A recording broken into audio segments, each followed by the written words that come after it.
We have a very special treat for you today, and we are recording this, and we will share it when it is available. Welcome to Reader Meet Writer, hashtag Save Indie Bookstores, featuring Marie Benedict's novel, The Other Einstein, and Marie herself. It is our goal to help readers, writers, and booksellers through these unprecedented times. We hope to provide some retail therapy, entertainment, and distraction, all in the same hour. The SaveIndieBookstores.com campaign ends on Sunday, and a portion of every sale of The Other Einstein will go towards helping indie bookstores nationwide. Marie Benedict is the author of The Other Einstein, Carnegie's Maid, The Only Woman in the Room, and Lady Clementine. She is a lawyer with more than 10 years experience as a litigator at two of the country's premier law firms and for Fortune 500 companies. Hello, Marie. How are you today? I'm so happy to be here today. We're so happy to have you. I'm just delighted. Am I allowed to take the wheel right now? Yes, baby. Awesome. Well, first of all, I just want to say thank you to you all, both SIBA, independent booksellers everywhere, and all of you who've decided to come out today and talk with us. I'm so honored to be part of this series in support of independent booksellers. These are such incredibly challenging times for all of us, but especially for our indie bookstores. You know, for me anyway, my independent bookstore is a haven in our community. And without it, I don't know what I would do. And I know a lot of others feel that same way. These bookstores need our support right now. And as Wanda just described, a portion of every sale of The Other Einstein today and this week, along with a bunch of other titles too, will go towards the support of independent bookstores. And that's obviously such a critical mission right now. So I'm honored to be a part of it. I'm honored and delighted that you're all here today. And I'm really happy to talk to you about whatever you like, whichever of my books after we come to the Q&A portion.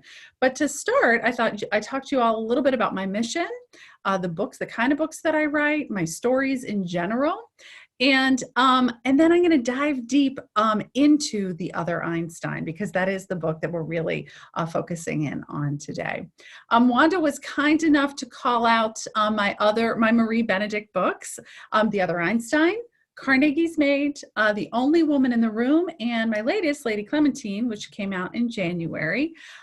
If you're familiar with any of those books, and maybe some of you are, maybe it's the first time you're ever meeting me, talking to me, hearing about me, then I'm happy to introduce you to the fact that I'm actually on a mission with my novels. And what is it? What is my mission? I think it's kind of uncommon for novelists to have such a specific mission, but I do. My goal is to excavate from the past the most important, complex, and fascinating women of history, and then to bring them into the light of present day where we can finally hear their moving stories, appreciate the vast breadth of their contributions, and learn from the insights that they bring to modern day issues. We think of historical women as being so different from ourselves, but the truth is they're actually much closer to us than we think, and they struggle with many of the same issues that we do as well. In this capacity, I kind of like to think of myself as an archaeologist. That's probably a crazy metaphor, but in any way, I hope in my way, if I do this, if I bring these women out from the past, bring them out into the light of modern day, sharing these women's histories, I can offer all of us readers a fresh lens with which we can examine the past, see it in the way that it really probably was, and a fresh lens then to use in our present and in our future as well, a different way to look at ourselves. I thought I'd take a couple minutes just to talk about how I arrived at this mission. Wanda mentioned I was a lawyer, so you can see that I didn't start out as a writer. That wasn't my first thing. A lot of writers I've heard talk, and I've been fortunate to hear many writers speak over the years. Some of them really felt right from the get-go that this is what they were called to do. My route was not so direct. My route was definitely more circuitous and a lot longer. Growing up, I never really aspired to be a writer. I started instead as that crazy, voracious reader kid. You guys probably know a couple like that. But I was that kid who always had her nose in a book and a stack of books wherever I went, on my nightstand all over the house. I didn't want to miss a minute with my books. And I was an avid library user, independent bookstore user, purchaser. And I was so lucky that I had this incredible aunt. If you've ever heard me speak, I always speak about her. She's not with us anymore, but I was blessed to have her for so many years of my life. She was an English professor, a poet, and she would not mind me saying this, even though she's not with us anymore. She was a rebellious nun. And it was kind of her job to keep me supplied with a steady stream of books. I was a very precocious reader and a voracious one. It was kind of hard to find just the right fit for me. Some of you may appreciate that. Maybe you've grown up like that. You have children like that. Someone who's well beyond their years in terms of their abilities, but you still got to be careful with the content that you give them. In her selections of books, my aunt was determined to expose me to the larger mysteries of the past and the different perspectives lurking in history. And she fed me this steady diet of incredible literature. I mean, I was reading stuff that my friends had never heard of and maybe never did. But it was this one book that put me on the path that I'm on today. And it started, she would always give me like a special book for my birthday or Christmas. And one year for Christmas, when I was in late middle school, early high school, she gave me Marion Zimmer Bradley's The Mists of Avalon. Now, I don't know if any of you have read it. Usually there's a couple people, but not a ton. For those of you who aren't familiar with it, it was totally groundbreaking for its time. It was a female-centric retelling of the famous Arthurian legends. And the focus was not on Arthur and the Knights of the Round Table and their swashbuckling quest for the Grail, but on Arthur's wife, Guinevere, and his sister, Morgan Le Fay. And this story, just for lack of a better word, it just totally rocked my world. It opened up my eyes to the fact that there were all these voices, all these stories out there that I had never heard of in history, legend, lore, and that there was definitely a whole hidden world of women's stories and voices. And I started to ask myself in high school how history was really fashioned. And I started to wonder why women's voices, women's stories were not part of the history that I was being taught. And I became fascinated with this idea of unearthing unknown stories from the past, unknown voices. So when I dutifully headed off to college, I followed that passion and I became a history major, always assuming I'd become, use that passion and that interest to become that archaeologist that I mentioned earlier, or maybe a history professor. But I got detoured along the way, as maybe some of you did. If you were a history major or you have a history major in your family, they probably heard the question, what should you do with your history major, right? Are you going to teach? Are you going to practice law? Maybe you should become a lawyer. And that was the message that I heard again and again. And I got very swayed by the societal voices, especially because it was a time when women were really for the first time being encouraged to join the profession. And sadly, for better or for worse, I was good at it. And I ended up becoming a commercial litigator in New York City for over a decade. But I knew that the law didn't fit. I kept on hearing the voices of those women in my head. I knew I was called to do something different. I would sneak out and take university courses at NYU or Columbia in archaeology and history, trying to find it. And then the years passed and that voice whispered and then finally started screaming. And I started walking down the riskier, but much more authentic path of writing fiction about hidden histories, hidden historical voices. Once I finally arrived at the decision to tell these stories, I feel like I developed like an antenna for these women. It's probably, again, another terrible metaphor, but I don't know really how else to describe it. I really feel and see them everywhere. I don't mean like ghosts, but, on sides of buildings, you might see a blue historical plaque that references a woman, and that could become the whole focal point of a story.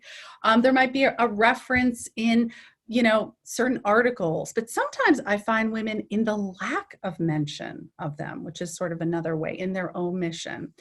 But I'm often asked, like, how does that exactly work, right? I have this antenna for these women, but where do I find them? How do I go about it?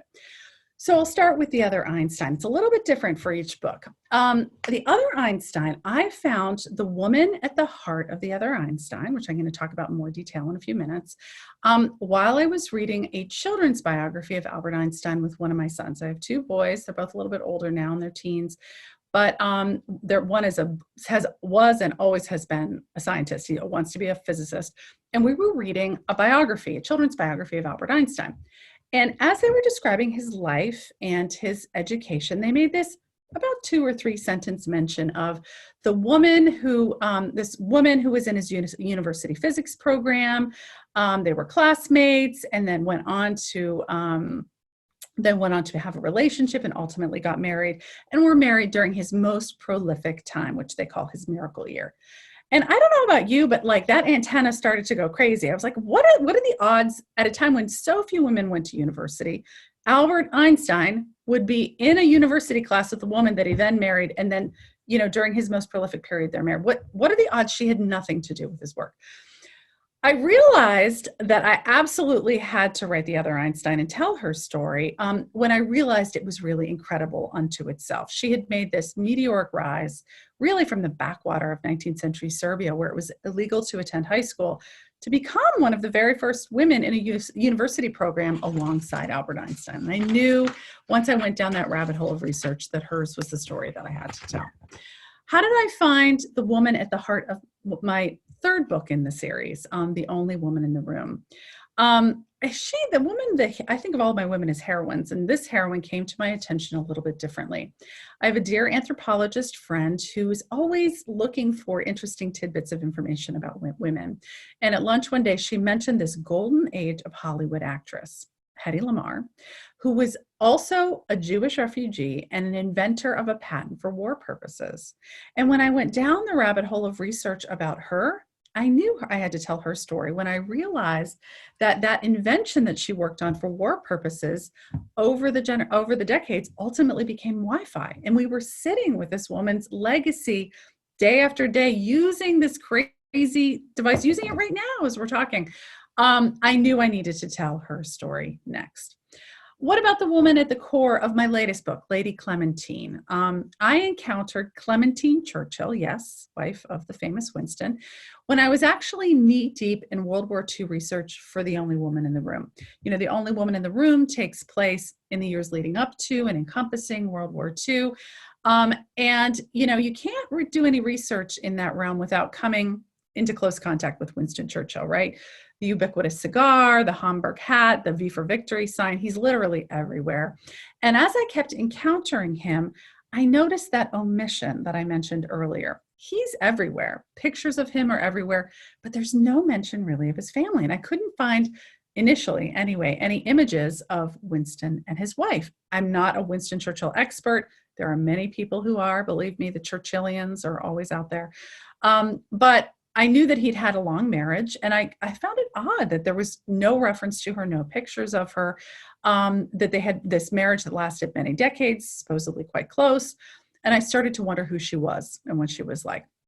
And again, when I went down that rabbit hole, as I always do when I have a woman I'm interested in, I learned that Clementine Churchill was not that quintessential woman behind the man. She was like standing right alongside him, sharing that political mantle with him through so many decades, from World War II all the way through World War I, all the way through World War II, encompassing some of these critical moments in modern history. And I knew her story, this unknown tale of this bright, complicated, bold, sometimes contentious woman who undertook so many really daring and decisions and activities that we often attribute to her husband. I knew her story needed to be told next. So I hope that kind of gives you a sense of sort of how I find the women. Sometimes it's, not when I'm researching, when I'm looking for something else. It can be a mention from a friend. It can be in the omission of a description of a woman. It could be from a reader. I can't tell you how many events I do where readers come up to me with a very specific woman that they know about, whether it was in their own family or someone that they've read about over the years, and share that information with me. And those names all go on that super long list of women that I'm interested in. So I really do appreciate those suggestions. since the proceeds from tonight's event are tied to my first book in this series, The Other Einstein, I thought I'd focus in more on my heroine. As I mentioned, when I sort of look for when the antenna goes off for the women I write about, I'm really looking for a couple of things. I'm looking for a woman who's made really significant contributions that we still benefit from today in our modern lives. And I'm also looking for women who deal with very modern issues, have lives that in some ways we can really relate to. And as I sort of delve into the life of Mileva Merrick Einstein, Albert Einstein's first wife, I hope you'll agree. So when I kind of delved into the research about Mileva, initially, when I first started to look at her, I assumed that she was pretty much completely unknown, right? There were just these two mentions of her in this children's biography that I read with my son. When I first started poking around for information about her, there wasn't a lot of stuff. But then I realized that the most robust area of information about her came from a sort of a group of letters that were found in the 1980s in a shoebox in a distant relative of Albert Einstein's closet. These letters, which date from the late 1800s into sort of the 19 teens, were actually a group of first letters between two friends, between Albert and Mileva, and then love letters in through the early years of their marriage. The letters started when they were first university students together and just working on projects, to when they were dating, until they ultimately, like I said, got married. But what was fascinating about these letters is, yes, there were nicknames, loving nicknames, and you got to see sort of the course of their relationship, but you got to see that what they really talked about together was science. They were talking about projects that they undertook together outside of the classroom, the most current scientific articles that they were reading. These two really spoke the language of science to one another. And when these letters were discovered in the 1980s, they became the focal point of debate in the physics community.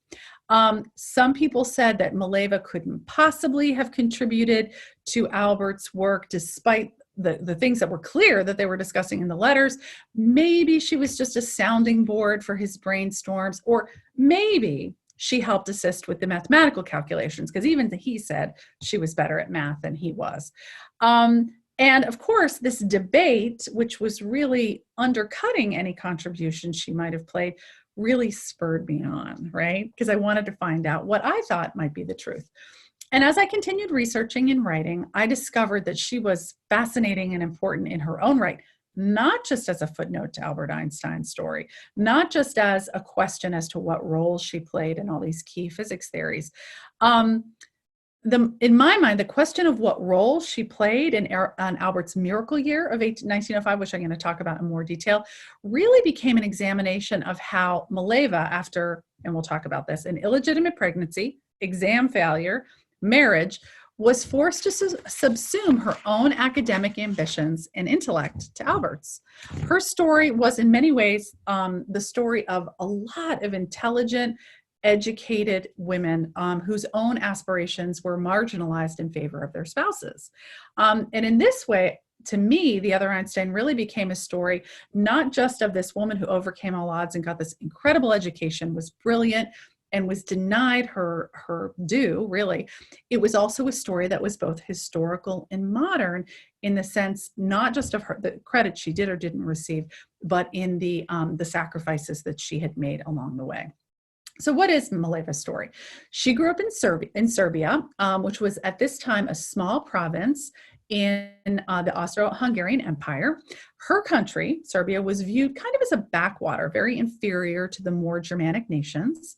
In her culture, the Serbian culture, girls were relegated to the home. And I think I mentioned this earlier, it was actually illegal for girls to attend high school. You could go to jail if you tried to go to high school, right? So girls' education really stopped around 11 or 12 years old. Marriage was considered the only acceptable route for a woman. But Mileva was different from most girls. First of all, she was brilliant. From a very young age, she showed an incredible facility for math, language, science. She spoke like 6 languages. She was she was a genius at math and science. But there was something else that really set her apart, and that was she was born with a congenital hip defect that made her limp. In her culture, If a girl had a physical defect, then she was considered unmarriageable. So Mileva was considered unworthy of marriage in a culture in which marriage was considered the only acceptable option for girls. So what did that mean for her? It really meant that this hip defect was a blessing and a curse for Mileva. Because she was brilliant and because she had a father who believed in her and advocated for her, she actually became one of the only girls to attend high school in Serbia, and she thrived there because no one expected her to follow the normal route, because who would marry her, right? And her success at her Serbian high school allowed her to become one of the only women to be accepted in, well, not become one of, she was the only woman at the physics program at the Swiss Federal Polytechnic University, at a time when very, very, very few women even went to university all across Europe. And there were very few universities that actually would allow you to get a degree, which this one did. This degree, this education, was the culmination of her dream. She believed that what she really wanted was the life of the mind as a physicist. She knew, or she believed, she would never have a husband or a family. And so she wanted to have a robust career available to her. When she entered this university program, most of the men around her, there was all men, right? Male students, male professors, they were kind of quiet around her because she was a curiosity. She was a woman in their ranks. But there was one classmate who was never shy around her. In fact, he was brash with her, his classmates, their professors, and of course, that was Albert Einstein. From the start, he was relentless in his pursuit of her. She pushed him away. I mean, there was no precedent at this time for a woman to have a family or a relationship and a career. I mean, it was hard enough to even just have a career, never mind have a relationship as well. But eventually she did relent. And together, as the years progressed in their university program, they became lovers and scientific partners. Right before she took her final exams, which were the culmination of 4 years, it was an all-day oral exam where you stood before a panel of men, she became pregnant. And this, again, was something that was discovered for the very first time in those letters that I mentioned to you from the 1980s, that Albert Einstein had a illegitimate child. Albert would not marry her until he got a job. And given his track record of insubordination, it was very hard for him to get a job. She failed her exams because she was horribly sick from her pregnancy. So she had no option of working. She had no husband, and she was forced to return home in shame to her family in Serbia. And that's where she secretly had a baby girl named Lazurl. Albert finally did get a job as a patent clerk in Zurich, and he summoned her, and they did marry, but he would not let her bring Lazurl. Lazurl had to stay behind with her family. Within a few months, she had to race back home because Lazurl developed scarlet fever. And she succumbed to the fever. We think, no one really knows, but we think she probably passed away. Mileva was devastated at this time. And it wasn't until she had another child soon thereafter, and Albert finally invited her into his work, that her grief abated at all. In the years that followed this, together, she and Albert really became scientific partners. They worked together on the 4 revolutionary physics theories for which he's most famous. They're really the 4 theories that form the foundation for modern day physics. And while he worked during the day in his first real job as a patent clerk, at night, and then when she had free time during the day, they fashioned 4 theories, one on Brownian motion, one on photoelectric effect, one on mass energy equivalence, and most famously on special relativity. This year, all four of these theories were published in the most esteemed physics journals.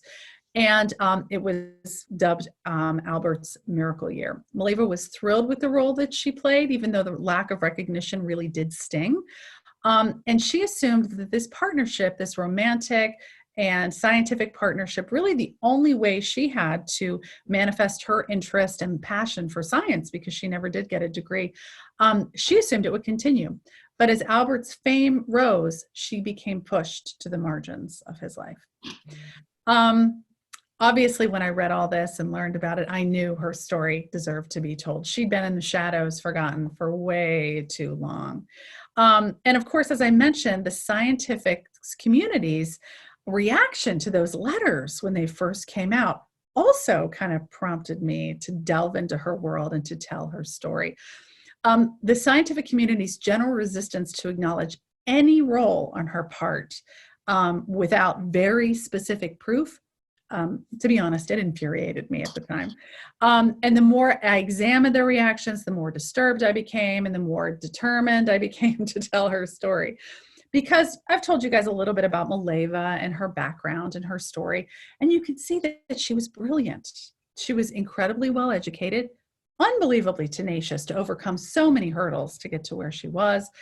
And then she worked side by side with her husband, Albert Einstein, at school and then at home.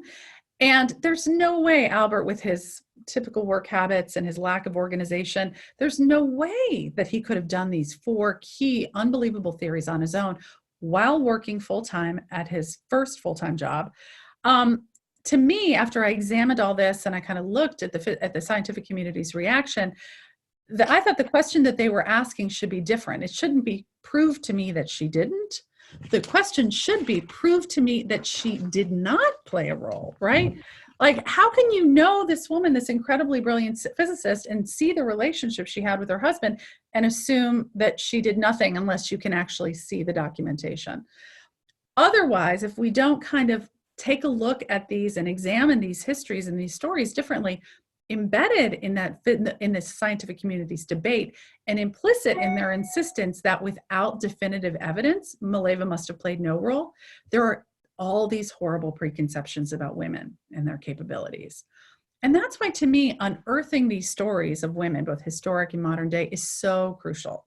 It's the reason why I wrote The Other Einstein, Carnegie's Maid, The Only Woman in the Room, Lady Clementine, and I have about 5 books coming out in the next couple of years.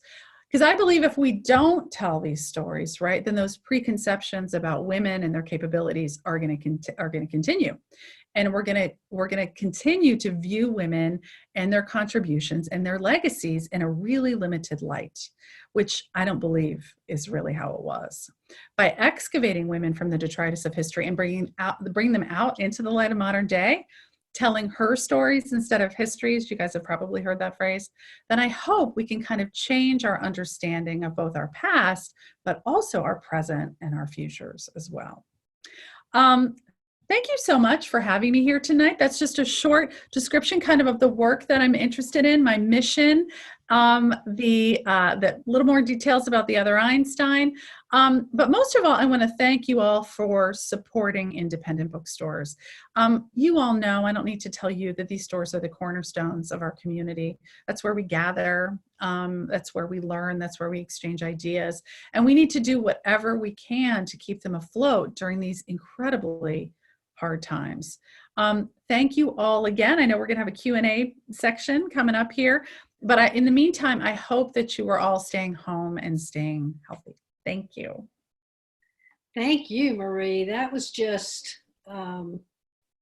wonderful and infuriating. Thank you. And amazing. Thank you. Thank you. It is time for questions, and in the chat option, you can begin all your questions with a capital Q. That will help us. If you will also give a shout out to your local store. And today we'd like to also thank the folks who have purchased The Other Einstein. So if you'll let us know you've done that, we'll give you a shout out there as well. Linda Marie, we can have a question or a shout out and then a question. Whatever you guys want. Yeah, I'm going to turn it over to you, Linda Marie. Can we have a question? Yes, the first question is, where did you find these letters? So I was not the person that found them in the shoebox, right? Somebody else, a distant relative, I can't remember exactly who it was, but I've written about 7 books since I wrote that book. But, you know, they found these letters. The letters were kind of kept on the down low for quite a while until starting, I want to say, in the early 2000s, Princeton University, you know, where Albert lived and taught, and there's an institute for many years, they started to amass all of his stuff. And as part of this, I mean, they really were looking for almost anything that he had. I mean, it could be literally, I went to Princeton to do an event and they literally had a collection of hairbrushes with his hair still in it. So literally they're looking for anything, but these letters, of course, were precious, right? They really gave a unique insight into the famous physicist at a time when there's not a lot of other details. It was him as he grew up to the person that he became. So these letters, when I was writing and researching this book, they were available as part of like a scholarly book that you could purchase. So I did purchase it. After the book came out, all the letters, Princeton decided they wanted to digitize almost everything in their collection. And so you can go on the Princeton University website and read these letters for yourself. And I highly, highly recommend it. You will see a side of Albert Einstein that you probably never knew existed. You can judge for yourself the kind of relationship that they have. And I really always invite people to do that. You know, I write fiction. It is, yes, heavily it's very much founded upon the research that I do, which is a big part of my process. But, you know, people can come up with their own conclusions. But I recommend you look at those letters because you can see how these two spoke the language of science to each other.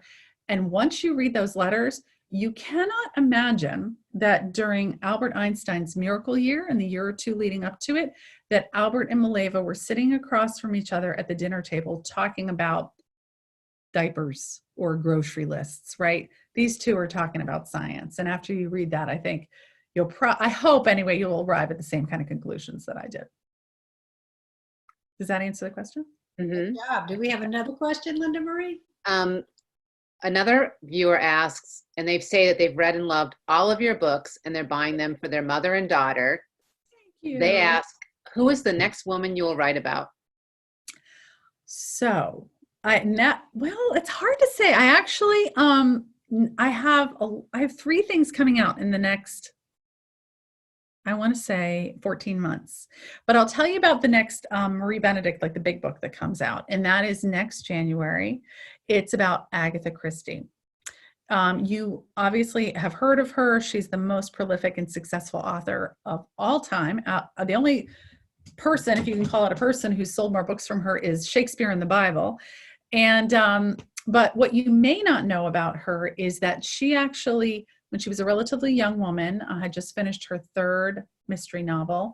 She actually disappeared in circumstances that were very similar to one of her books. She disappeared for 11 days. Her car was found running on the edge of a cliff. It led to the largest manhunt in England's history. And then she just mysteriously reappeared, and no one has ever known what happened to her during those 11 days. And I've really delved deep into her life and kind of came up with my own sense of what happened to her and how those 11 days are really the cornerstone in her life and how that really led to her becoming the Agatha Christie that we all know and love. So it does take a woman who's known, but it examines how she really had to write herself back into the historical narrative and create her own path in order to become the person that we all know today.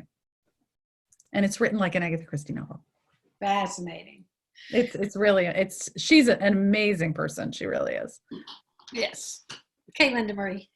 That sounds a little bit like Outlander. Ooh. Ooh. Another question is, are there books by other authors that you think also fit your mission to bring women from history to our attention? And this viewer is reading Lady Clementine right now. Oh, thank you for reading about Clemmy. She's really an incredible person. Wow, that's really tough. I feel like when I started out on this mission, there definitely were people starting to, and there was a lot of terrific historical fiction out there. I think I'm starting to see more of it coming down the pike, and certainly in the upcoming days. I've read just this past year about a half a dozen books to give blurbs for of people who are writing about real women. I think there was, I don't know, a hesitance maybe in the past to write about real women. We often would read historical fiction about fictional women, which is important too. I would say Kate Quinn does a good job. She mixes history and fiction, very focused on World War II, along with Pam Jenoff. Both of them are really doing a nice job of that.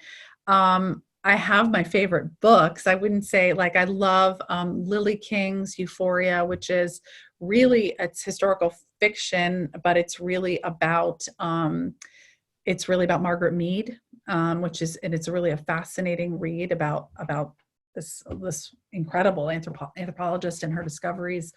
I could go on and on for hours. How long do you guys have? I mean, I have my favorites. One of my favorites really historical fiction. It's not about real women, but is Kate Atkinson's Life After Life. It's such an unusual book that it just really captivated me. But I think more and more you're going to see coming in the upcoming year to 2 years, you're going to see more and more books about real historical women, which I think is a sea change. I really do think up until recently that really has not been a thing.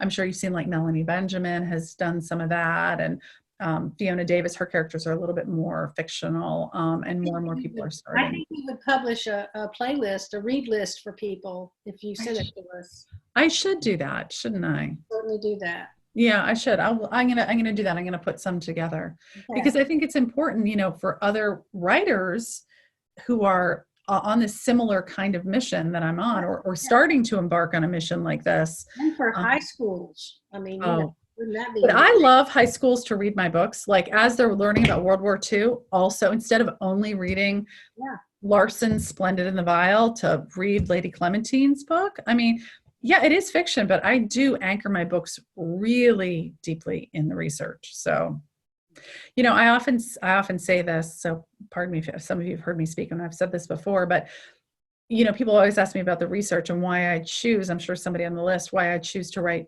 fiction instead of nonfiction. And the answer really lies in the way women were perceived and treated in the past. Women's histories, women's documentation, women's, Teresa Ann Fowler, I saw that. I was just going to say her. Women's history, women's research, women's narratives were only considered worthy of keeping or telling recently. So when you delve into the past and you're looking to reconstruct a life or really get a good sense of what a woman really did during the course of her existence, there isn't often the same type of documentation that you might like. And it's in those gaps, right, that you almost have to write the fiction to give the woman a full story and to really explore the nature of her contributions.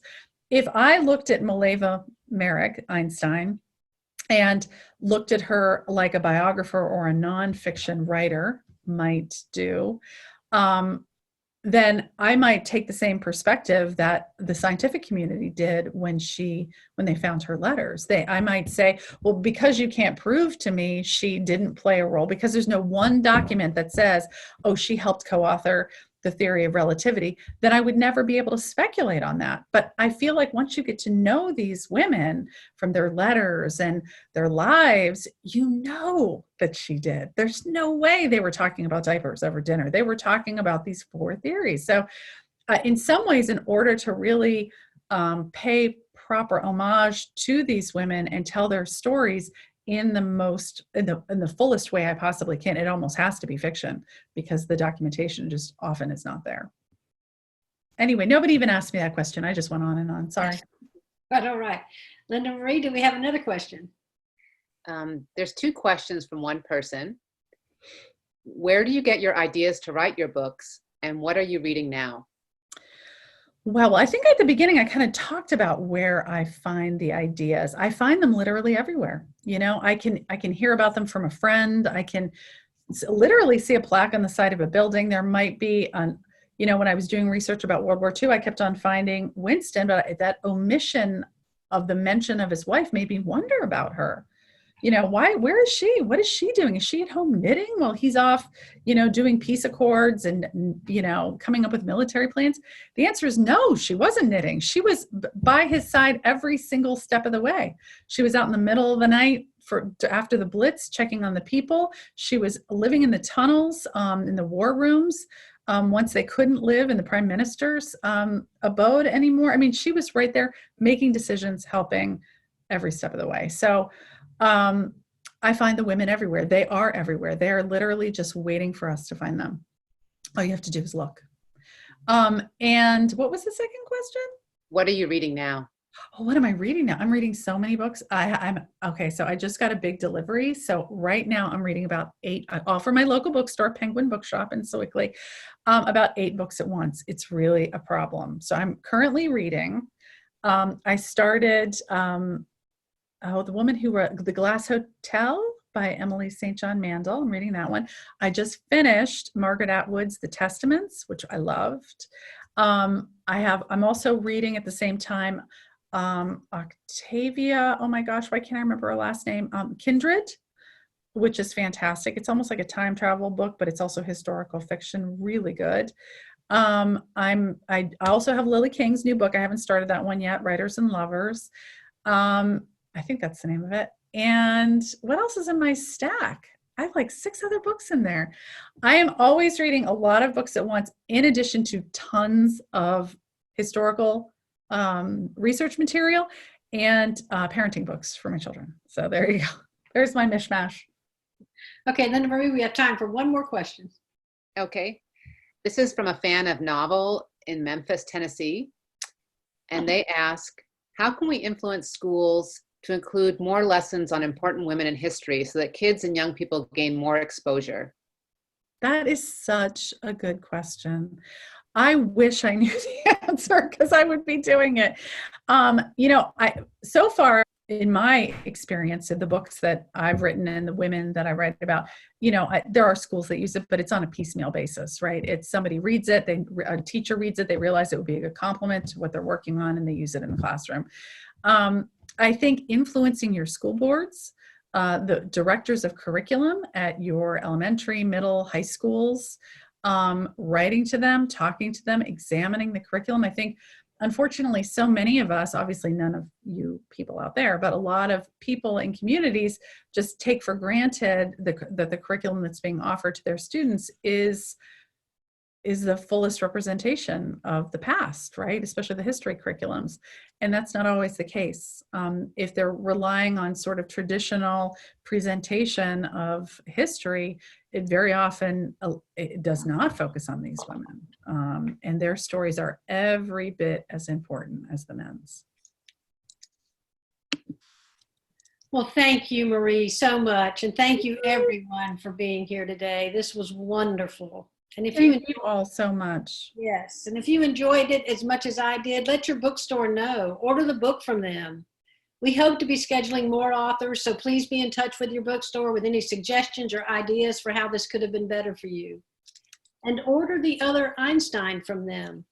And do it before Sunday, so you help support independent bookstores. Thanks to Marie Benedict, Linda Marie, and Nikki. And this is Wanda. And I'm going to be calling out the thank yous to the folks that bought the Other Einstein while we're signing off.